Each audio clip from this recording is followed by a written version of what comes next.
विष्णुपादाय कृष्ण पृष्ठाय भूतले। आप मेरे पीछे पीछे दोहराइए, चलिए वापस बोलते। नमो विष्णुपादाय कृष्ण पृष्ठाय भूतले श्रीमते भक्ति सिद्धांत सरस्वती इति नामिने श्री वार्षभानवी देवी दयताये कृताब्धये कृष्ण संबंध विज्ञान दायिने प्रभवे नमः। माधुरोज्वल प्रेमाढ्य श्री रूपानुगा भक्तिदा श्री गौर करुणा शक्ति विग्राय नमोस्तुते। नमस्ते गौरवाणी श्री मूर्तये दीनतारिणे रूपानुगा विरूप सिद्धांत ध्वांत हारिणे। तो इसका अर्थ होता है कि मैं उन कृष्ण कृपा मूर्ति भक्ति सिद्धांत सरस्वती गोस्वामी का को प्रणाम करता हूँ, जो भगवान विष्णु के चरणों में स्थित हैं और भगवान कृष्ण को बहुत प्रिय हैं। मैं उनको प्रणाम करता हूँ जो राधा रानी को बहुत प्रिय हैं, जो बहुत शक्तिशाली हैं और देवी कृपा के सागर हैं, और भगवान कृष्ण के संबंधित विज्ञान जो है उसको प्रदान करने वाले हैं। श्री रूप गोस्वामी ने जो भक्ति का जो खजाना दिया है उसको वो प्रदान करते हैं, जो पूर्णतः भगवान राधा कृष्ण के प्रेम से परिपूर्ण है। मैं उन्हें प्रणाम करता हूँ जो भगवान चैतन्य महाप्रभु की कृपा के साक्षात मूर्ति है। मैं उनको प्रणाम करता हूँ जो भगवान चैतन्य की वाणी के मूर्तिमान स्वरूप हैं, जो पतित जीवों के उद्धारक हैं, और श्रील रूप गोस्वामी जो प्रमुख थे षड गोस्वामियों में, उनकी शिक्षाओं के बारे में जो भ्रांत धारणाएं हैं उनको दूर करने वाले हैं। तो इनका प्रणाम मंत्र है। तो बहुत महान वैष्णव आचार्य थे। इनका जन्म भक्तिवेदांत ठाकुर का 6 फरवरी 1874 को हुआ था, पुरी में, जगन्नाथपुरी। आप सब जानते होंगे, उड़ीसा में जगन्नाथपुरी है, वहां पे इनका जन्म हुआ था। इनके पिताजी का नाम था श्रील भक्ति विनोद ठाकुर। वो अपने आप में बहुत बड़े महान वैष्णव आचार्य थे और इनके परम गुरु थे। तो इनके बारे में पद्म पुराण में वर्णन आता है, भक्ति श्रील ठाकुर गोस्वामी महाराज के बारे में। श्री ब्रह्म रुद्र सनका वैष्णव क्षिति पावनः चत्वारस्तकेलौ भावे ही उत्करे पुरुषोत्तमात्। तो कलयुग में जो सारे वैष्णव संप्रदाय हैं, जो पूरी पृथ्वी को शुद्ध करने वाले हैं, ये उड़ीसा में पुरुषोत्तम के जगन्नाथपुरी में प्रकट होंगे। इनका नाम था भगवती देवी, और अपने पिता के उनके मतलब जो 13 पुत्र थे उसमें से वो छठे पुत्र थे। पहले के जमाने में होते थे, काफी सारे पुत्र होते थे, संतानें होती थी, तो वो छठे संतान थे अपने पिताजी की 13 संतानों में से।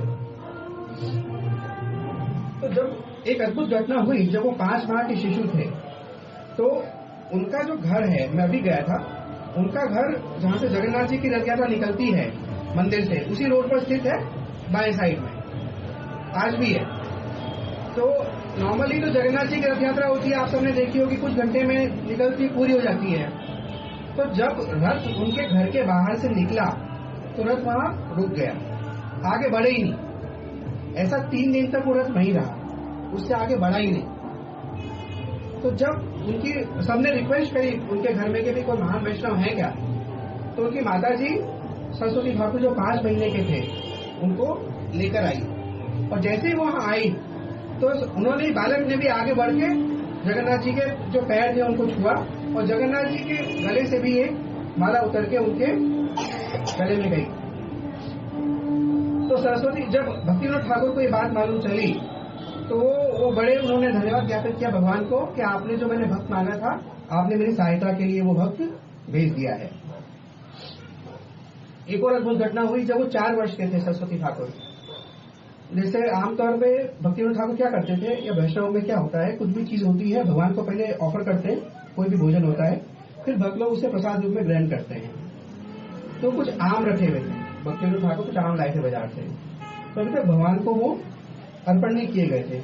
तो 4 साल के बालक थे, उन्होंने उठा के उसको खा लिया एक आम को। तो भक्तिविनोद ठाकुर ने आके उनको हल्का सा, मतलब डांटा भी नहीं, बच्चे को क्या डांटे, 4 साल के बच्चे को इतना बोला कि बिना भोग की हुई चीज नहीं खानी चाहिए, पहले हमको ऑफर करना चाहिए फिर खाना चाहिए। उस बात को उन्होंने इतना सीरियसली लिया। 64 साल की उम्र में उनकी मृत्यु हुई थी, 4 साल की ये घटना है। 60 साल तक पूरे जीवन में उन्होंने दोबारा आम नहीं खाया। उनके शिष्य सब लोग आम उनको देते थे कि आप खाइए आम, तो कहते नहीं मैं अपराधी हूँ, मैंने अपराध किया है, मैंने एक बार आम जो है बिना ऑफर किया हुआ खा लिया। तो छोटा बच्चा 4 साल का, कोई अपराध नहीं है, कोई दोष नहीं है इसमें। पर 4 साल के बच्चे में इतनी दृढ़ता, उन्होंने पिताजी ने एक बार बोला कि बेटा तुमने गलती करी है, तो उनको इतना दिल पे लिया, उन्होंने पूरी जिंदगी आम दोबारा नहीं खाया कभी भी। ये बड़ी एक, मतलब आप समझ सकते हैं, बड़ी मतलब एक उस व्यक्तित्व के बारे में बताती है कि उन्होंने कितना सीरियस इस बात को लिया। जब 7 वर्ष के थे तो उनके पिताजी ने कहा कि आपको हरिनाम लेना चाहिए, और हरिनाम लेना उन्होंने चालू किया। उनके पिताजी ने उनको सिखाया कि हरिनाम कैसे लेते हैं। उन्होंने उनको शालिग्राम शिला भी दी वर्शिप करने के लिए। शालिग्राम शिला उस समय ब्राह्मणों जो है, जो जन्म से ब्राह्मण परिवार में जन्म लिए हैं, वही करते थे, पर उन्होंने हट करके उससे ली और उनको पूरा चीज सिखाई। 7 साल की आयु में भगवदगीता में 700 श्लोक हैं, उन्होंने पूरे 700 श्लोक स्मरण कर लिए और उनको वो समझा भी सकते थे। 700 श्लोक का अर्थ जो है वो समझा भी सकते थे। ये 7 वर्ष की आयु की उनकी बात है। थोड़े वो बड़े हुए तो एक उनकी जो शिक्षा दीक्षा हुई, स्कूल में भी शिक्षा दीक्षा हुई, कॉलेज में भी हुई, पर उन्होंने ज्योतिष में भी बहुत पारंगत हुए। ज्योतिष की जो गणनाएं होती हैं उसमें वो बहुत ज्यादा एक पारंगत विद्वान थे। उन्होंने ज्योतिष पे कई शास्त्र लिखे थे, और उनकी जो इसी जो है निपुणता को देख के उनके जो गुरु, मतलब ज्योतिष में जो उनके गुरु थे, जिनको शिक्षक थे, उन्होंने उनको सिद्धांत सरस्वती, ये क्योंकि उन्होंने ज्योतिष में बहुत अच्छी किताब है सूर्य सिद्धांत, तो उसको उन्होंने बड़े अच्छे से डिस्क्राइब किया था, बहुत अच्छे से इंग्लिश में ट्रांसलेट किया और बहुत अच्छे से उसको समझाया।